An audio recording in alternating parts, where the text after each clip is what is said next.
So in 2009, after many years at the company, and actually it was a company that my father was at, my brother was at, my husband was at, and I really believed I would be there probably the rest of my career, my position was eliminated.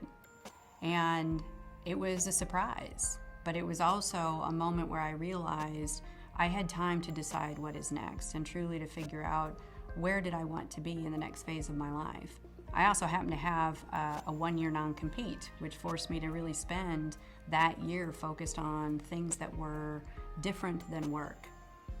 I've since learned that that sabbatical was a leaning into other parts of my life, leaning into family, leaning into my community, leaning into my faith. In some cases, leaning into relationships I had in the industry to do some consulting that still kept me attached to the industry, but ultimately to decide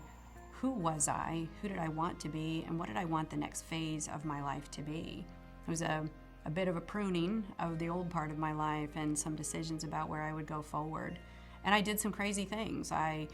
trained for my first 5K and half marathon, and I took photography courses, and I did lots of travel. But at the same time, I served on local boards, I gave back to my community, I spent a lot of time with my kids, took them on trips only with me,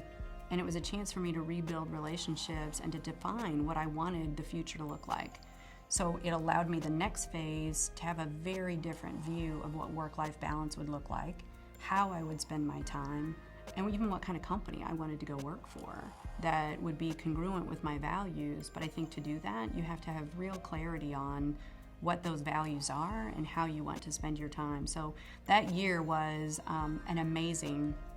involuntary sabbatical, is what we call it within my family, because it was a chance for me to truly find my passions and my purpose to then define what the next phase of my life would look like.